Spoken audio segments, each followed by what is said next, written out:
E se aquilo que você acredita não é tão firme quanto parece ser?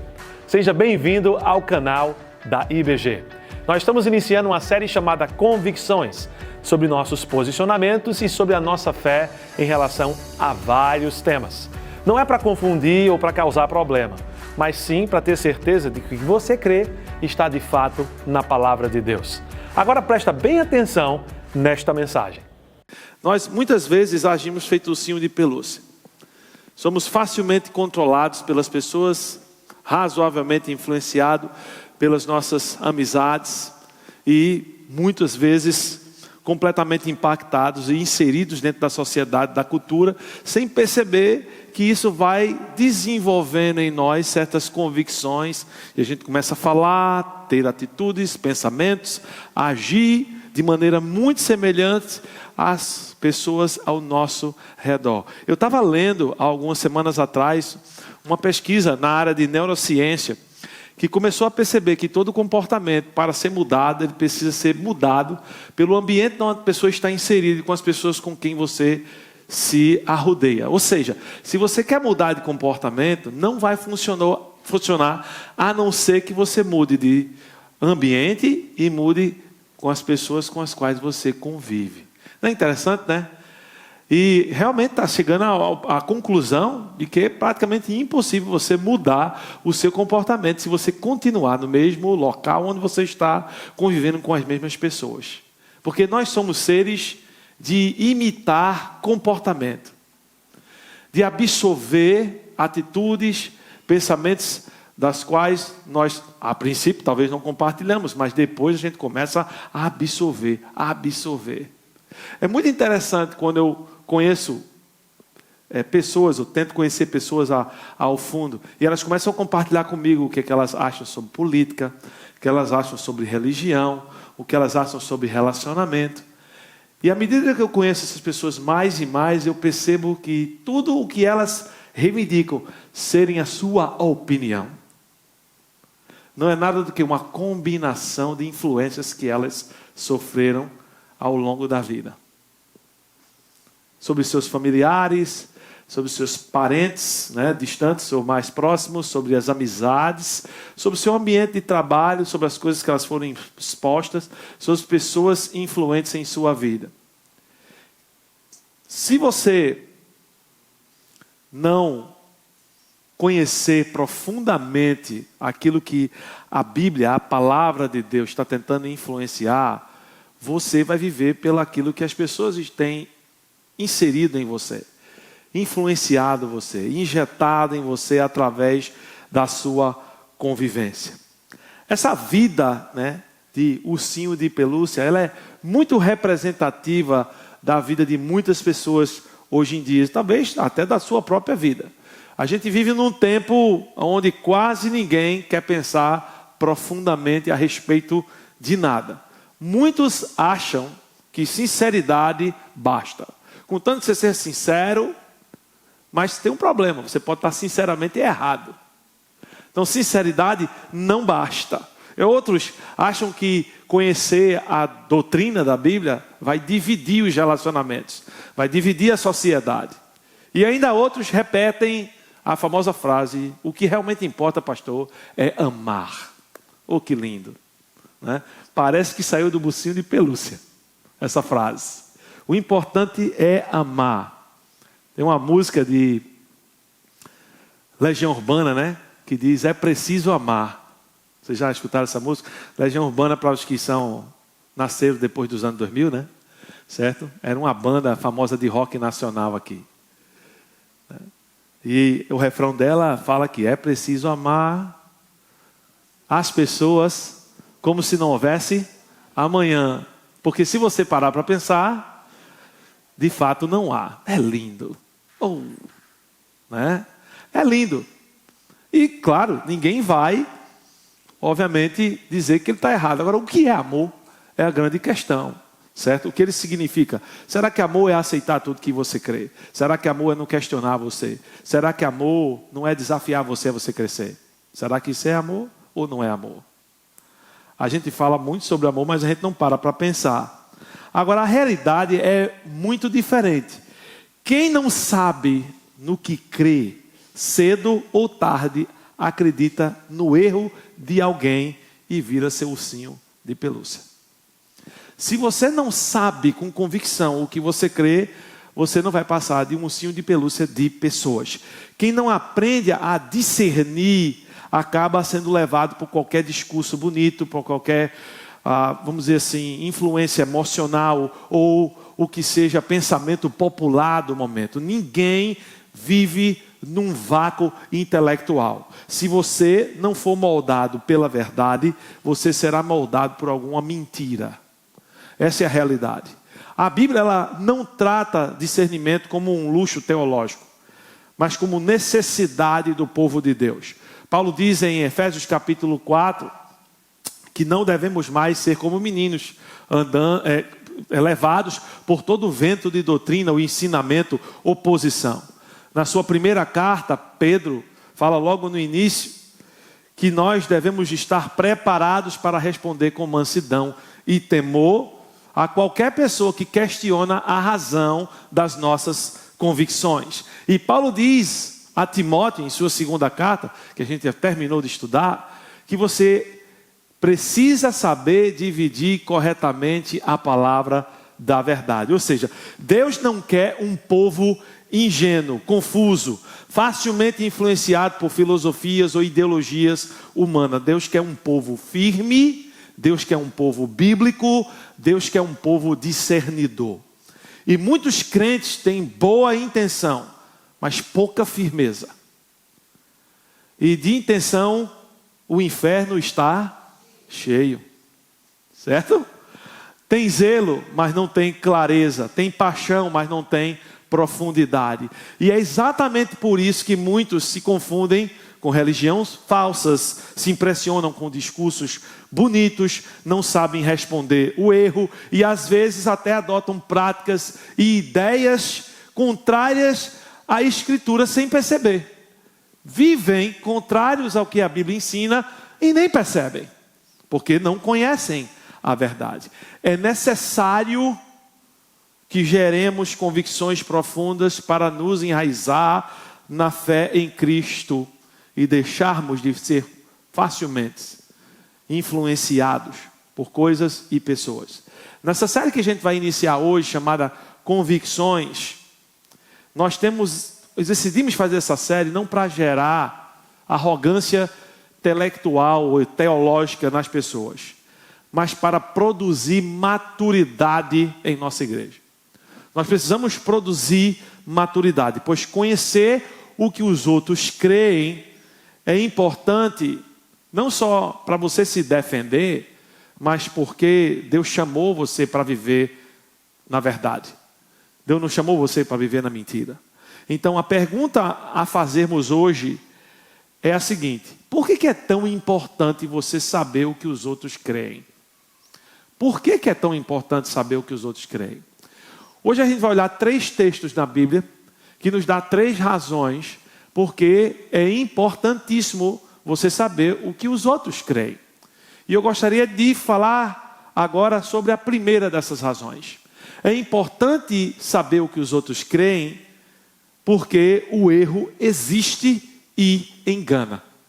O erro existe e engana. Eu sei que é uma coisa meio óbvia, né, quando a gente fala assim, mas a gente na maioria das vezes vive sem perceber que existem erros que a gente pratica, que a gente crê, que a gente apoia, que a gente deixa ser influenciado por eles sem perceber e a gente acaba enganado. Se eu tivesse aqui uma nota de R$100, puxasse do meu bolso agora, certo? E oferecesse a um de vocês dizendo que ela é verdadeiramente autêntica e começasse a descrever a você como autêntica ela é, e aí você olhasse ela tem completamente o mesmo aspecto de uma nota real, e aí eu desse ela a você, e você fosse comprar alguma coisa com ela, e chegando lá, ela fosse não só negada, como a pessoa que recebeu, ligasse para a Polícia Federal, dizer que você estava tentando passar uma nota falsa. Como é que você se sentiria? Você seria, no mínimo, revoltado comigo, né? Não é que o pastor pega uma nota de R$100 falsa, me dá para me fazer passar uma vergonha dessa, não só passar uma vergonha dessa, mas ser preso. E é muito importante a gente perceber que muitas vezes a gente pega várias notas falsas durante o nosso dia.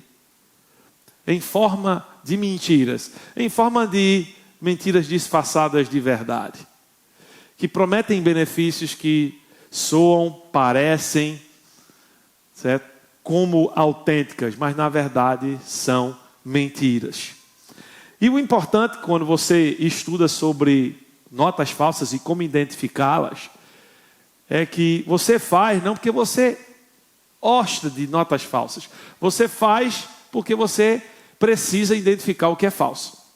Então, hoje em dia, se você for passar uma nota de R$100 em algum estabelecimento, não é incomum a pessoa pegar ela e fazer isso, né? Na luz. Porque ela quer ver o que lá dentro? Ela quer ver a marca d'água e ela quer ver o microfilme. Que são o quê? Indicadores de autenticidade. Aí um dia eu fui numa outra loja e dei uma nota de R$100. Isso faz muitos anos que eu não uso mais dinheiro. Todo mundo hoje em dia usa Pix, né? Mas eu estava passando essa nota de R$100. Aí a pessoa pegou uma caneta e fez assim nela. Eu olhei a caneta e achei aquela caneta esquisita. Nunca tinha visto. Mas era uma outra forma de identificar a autenticidade. E por que se faz isso? Porque há muito malandro aí fora, querendo enganar e passar nota falsa. E adivinha, há muita gente aí fora vivendo mentiras o tempo todo, acreditando que está vivendo a verdade, e fazendo com que você acredite que o que ela crê é verdade. E se você não ficar um expert em identificar o que essas pessoas creem é falso, você vai aceitar como se fosse verdade e vai acabar caindo em erros na sua vida. Nós não estudamos falsas crenças porque temos fascínio pelo erro, mas porque queremos reconhecer o erro quando ele aparecer em nossa frente com aparência de verdade. E a Bíblia nunca fala como se todo o ensino fosse igualmente seguro. Ela nunca fala sobre isso. Você nunca vai ver na Bíblia que o amor é que é importante. Ela define o que é amor, para não ter dúvida do que amor ela se refere. Pelo contrário, a Bíblia constantemente alerta sobre o quê? Falsos profetas, falsos mestres, outro evangelho, né, quando Paulo fala, doutrinas de demônios, engano, distorção, e tem até momentos onde Jesus chama pessoas disfarçadas de anjo da verdade como lobos. É a caricatura que Jesus pinta para você ver como é fácil ser enganado. E o problema é que o erro raramente chega dizendo: oi, eu sou mentira. Você nunca vai ver uma mentira tão óbvia assim, certo? Ninguém vai chegar para você assim: olha, o que eu estou a ponto de lhe ensinar é uma completa falsidade. Ninguém vai chegar e falar isso para você. Todo mundo acredita que o que vive é verdade. O erro, normalmente, ele vem travestido com a linguagem religiosa, né? Rebuscado com aparência de piedade e santidade, com versículos tirados fora do contexto, é claro. Mas sempre tem um versículo para um pretexto aí fora do que a pessoa quer te ensinar. Vem carregado de emoção forte, isso é verdade, com promessas atraentes. Olha, se você crê nisso, a sua vida vai ser transformada, né? E com gente sincera defendendo. Você olha para a vida da pessoa e a pessoa com toda sinceridade. E tem muita gente sinceramente errada que nem sabe que está errada.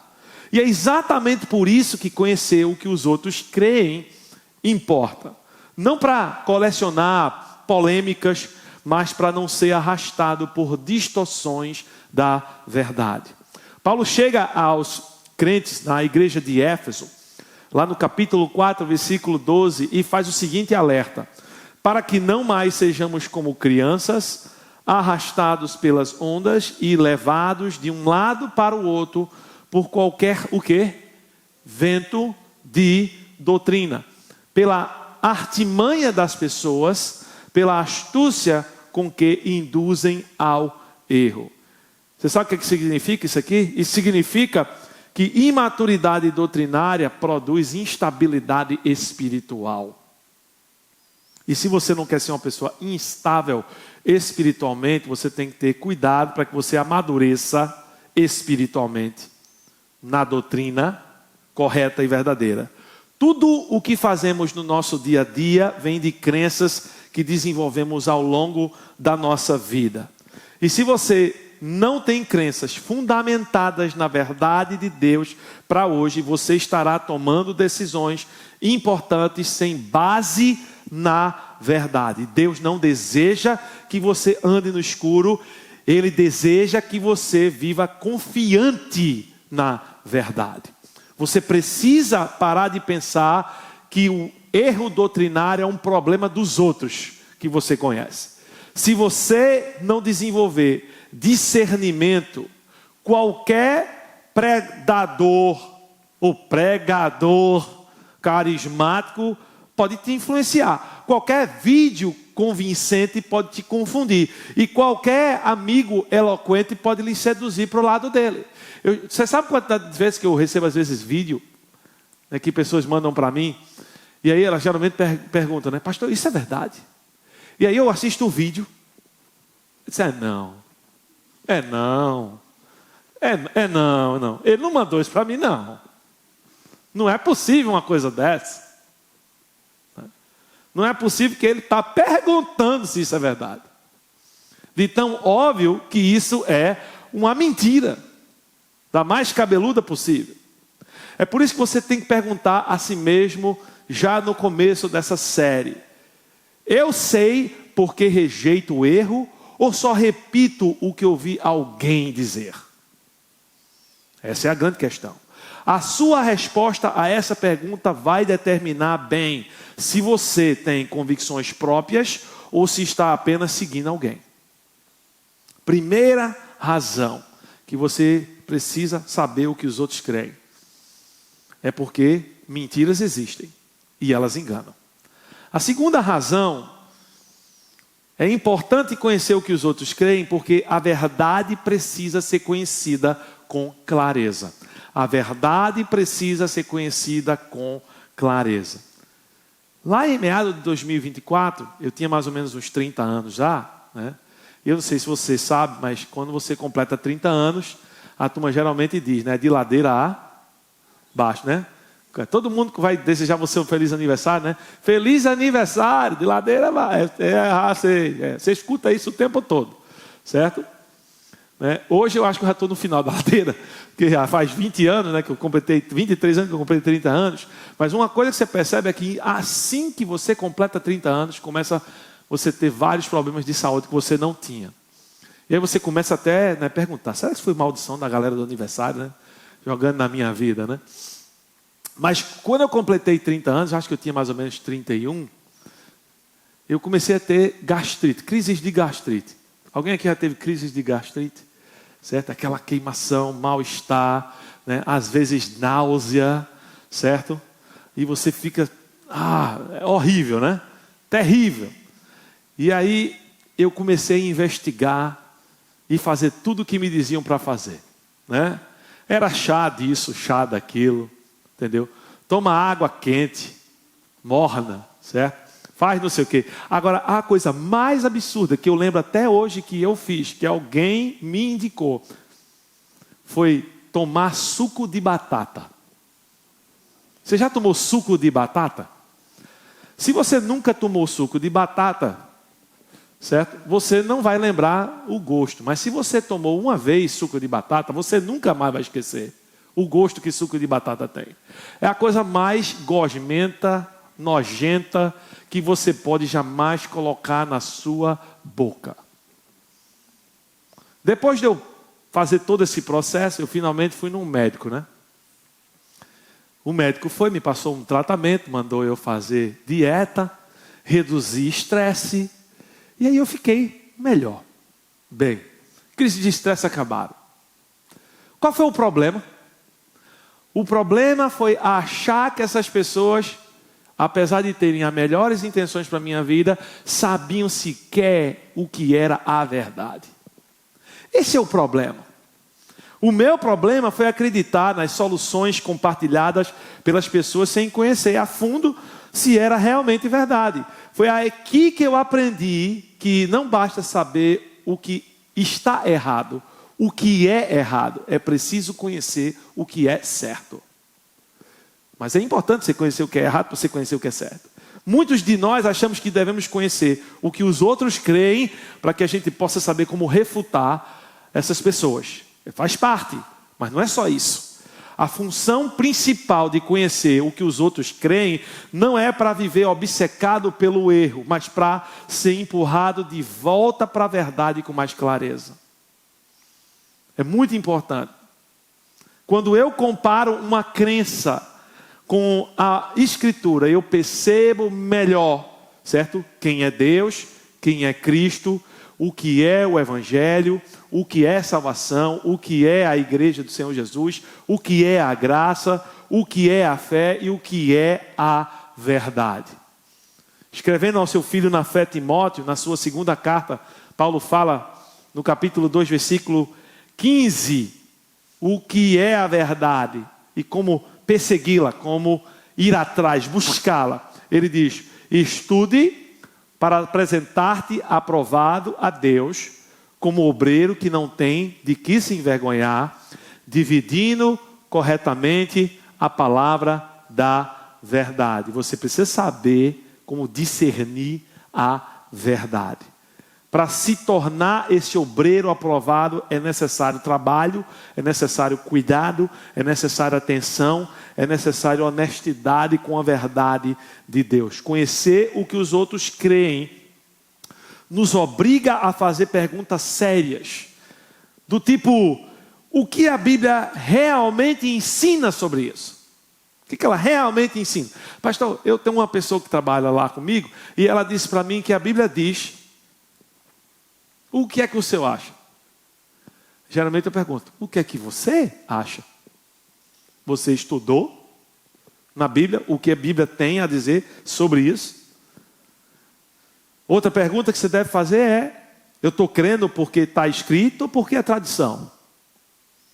Muita gente fazem coisas porque cresceram e viram outras pessoas fazendo. Você faz porque você acredita que aquilo ali é a verdade, ou você simplesmente foi ensinado que aquilo ali deve ser feito.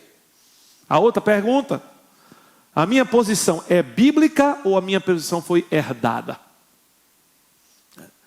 Eu noto que muitas pessoas não querem trair as suas famílias, não querem trair a maneira que foram criadas.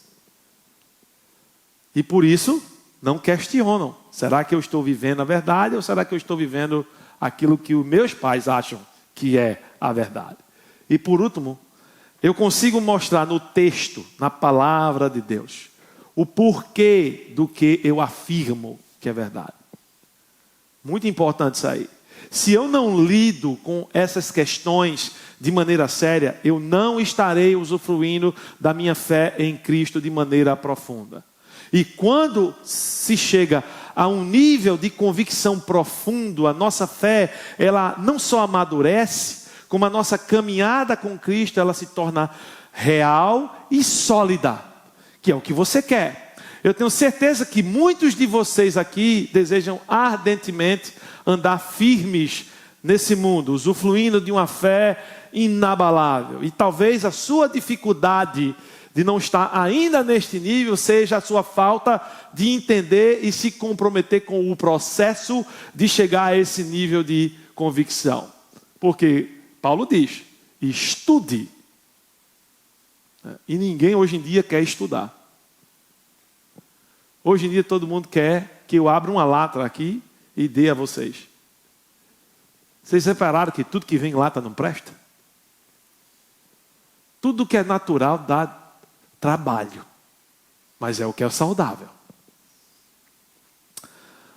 O meu desafio para você hoje não é você simplesmente se contentar em dizer: eu não concordo com isso. A gente tem muita gente que fala isso com muita veemência: eu não concordo com isso. Na minha igreja não é assim. Eu sempre ouvi diferente. Por que eu não quero que você saia daqui dessa forma? Porque isso é muito raso. Isso é muito superficial. Você precisa aprender a dizer: a Bíblia ensina isso. Por isso eu rejeito qualquer posição contrária ao que a Bíblia ensina. É isso que você quer para a sua vida. Muitas pessoas chegam para mim e me perguntam: pastor, o que a Bíblia ensina sobre tal assunto? Sobre tal situação? E você sabe o que isso revela? Primeiro, isso revela uma confiança muito grande em mim. E ela pode ser boa para você ou não muito boa para você. Por quê? Porque eu posso ser uma pessoa séria que estuda a palavra, dá respostas coerentes com o que a Bíblia ensina, como também eu posso ser uma pessoa que não tem as melhores intenções, quero manipular você, quero usar você, ou estou sinceramente errado e simplesmente dou a você o que eu acho que é a verdade. O que eu gostaria de encorajar você não é só confiar em mim, porque todo relacionamento necessário precisa de confiança, é um fato, mas eu gostaria de encorajar você a desenvolver o seu próprio estudo sobre assuntos na palavra que são importantes. Eu quero que vocês se tornem aqui estudantes da palavra, não simplesmente mero assistidores de pregação. Que vocês precisam estudar a palavra. A maioria dos cristãos que leem, eles leem livros cristãos, e a maioria desses livros cristãos são sobre relacionamentos, são sobre soluções para problemas em nossa vida. E alguns desses livros, apesar de ser bom, o problema deles é que eles muitas vezes não ensinam a você o que você precisa, mas ensinam a você o que você procura. Há uma diferença muito grande aí. E o que você precisa é, quando você abrir a Bíblia, você estudá-la e esperar dela o que ela quer te ensinar, não o que você quer aprender. Muitas vezes nós continuamos numa vida muito rasa, com problemas e dificuldades, porque a gente quer soluções rápidas, a gente quer o videozinho do TikTok de segundos para resolver as nossas vidas. E tudo que é rápido demais não presta. Tudo que é natural é bom para você e gera saúde, certo? Exige trabalho. Você precisa estudar a palavra. Você precisa parar de ir buscar o que você quer da palavra de Deus e começar a deixar a Bíblia ensinar o que de fato você precisa. Então, meu encorajamento para você essa semana é que você escolha um livro da Bíblia e estude esse livro. E deixe ele falar a você o que Deus quer que você saiba. Não o que você quer, mas o que Deus quer que você saiba. Porque a primeira razão que é importante saber o que os outros creem é porque mentiras existem e enganam. E é porque você precisa aprender o que é a verdade com clareza. E a terceira e última razão: fomos chamados a responder com graça e verdade. Você foi chamado por Deus para ser uma pessoa que responde aos outros, que tem dúvidas, que estão procurando a verdade com graça e verdade. Tem um negócio no meio militar chamado bucha, né?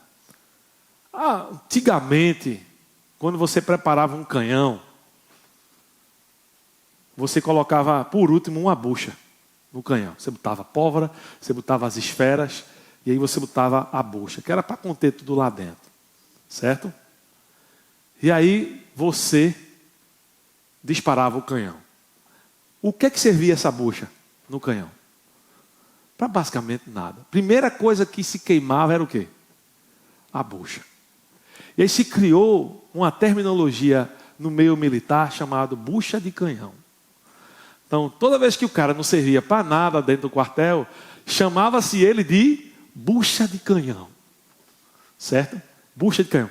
Isso se tornou um termo no militarismo de maneira tão usada, que de fato começaram a usar em estratégias de guerra para determinar quem iria ser colocado na frente primeiro da guerra, que seriam as pessoas descartáveis, as pessoas mais sacrificáveis.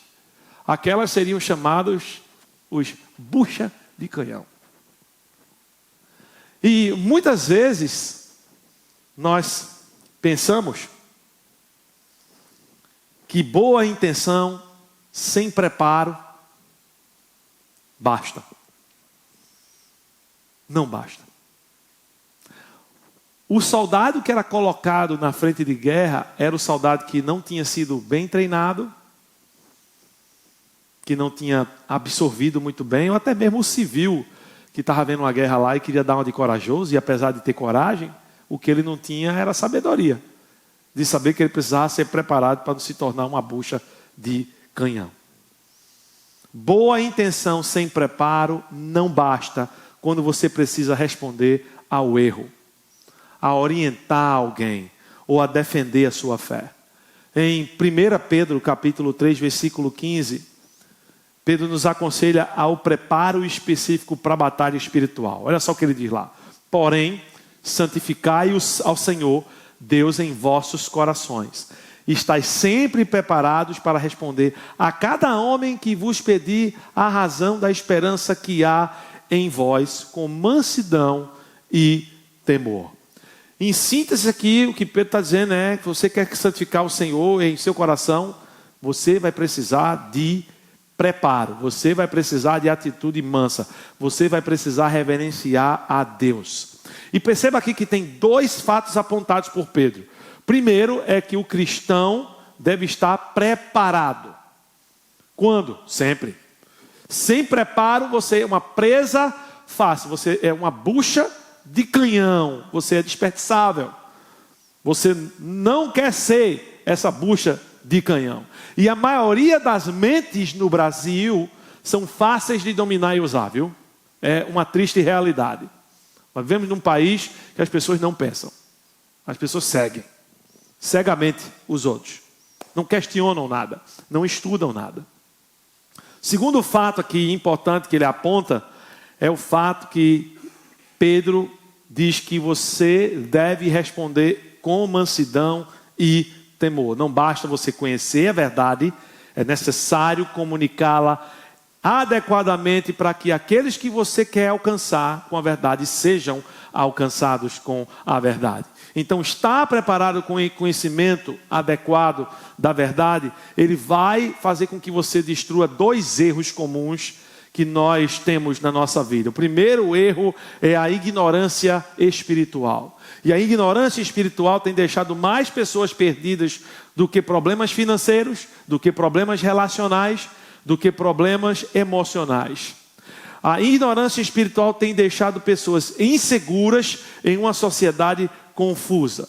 Se você não é um ignorante espiritual, você está a anos-luz da maioria das pessoas ao seu redor.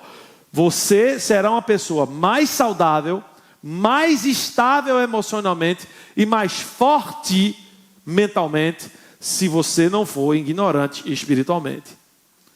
Apenas conhecendo bem a verdade, você vai ser uma pessoa que não é ignorante espiritualmente. O segundo erro aqui que Pedro aponta é o erro que o conhecimento adequado da verdade destrói, é a arrogância apologética. O que é a apologia? Apologia é a ciência de defesa da sua fé. E essa arrogância de achar que sabe tem que ser controlada. Se você tem um conhecimento adequado da palavra, na verdade de Deus, esse conhecimento vai gerar compaixão e não arrogância. Se virou arrogância, é porque você está usando a palavra de Deus para encher o seu coração de arrogância e não gerar em você compaixão. Se você arrota orgulho quando você fala sobre o conhecimento da palavra que você tem, é porque você sabe mais do que os outros com relação à Bíblia. Ok, e daí? se isso não gera em você uma forte compaixão pelas pessoas que estão confusas, perdidas. Você precisa conhecer a palavra pelo que o Espírito da palavra quer lhe ensinar, e não simplesmente as letras que estão na palavra. Você pode ser uma pessoa muito letrada na palavra de Deus, mas ser uma pessoa completamente arrogante com relação à palavra de Deus, em relação às outras pessoas. Se você deseja evitar ignorância espiritual e a arrogância apologética, você precisa conhecer adequadamente as Escrituras para desenvolver um equilíbrio entre a verdade e a graça. Porque você foi chamado para ensinar verdade com graça. Você precisa dos dois. E o objetivo do conhecimento, do que você deve crer, não é o de virar um briguento religioso, né? Assim como também não é de você virar um crente que não fica calado e nunca abre sua boca. Não sabe de nada, não sabe responder nada. O objetivo específico de conhecer o que os outros creem importa porque você vive no meio de pessoas reais. E essas pessoas se dizem católicas, algumas se dizem espíritas, outras se dizem pentecostais, outras se dizem mormon, outras se dizem testemunho de Jeová, outras não têm religião. Tem gente que tem ideias confusas, que até eu não consigo entender às vezes. Eu tinha um vizinho que eu estava tentando alcançar quando a gente estava morando lá em Engenho do Meio, e um dia ele chegou para mim perguntando se eu já tinha lido o livro que dizia que Jesus tinha nascido na Índia. E aí não existe esse livro. Eu fiquei até sem saber.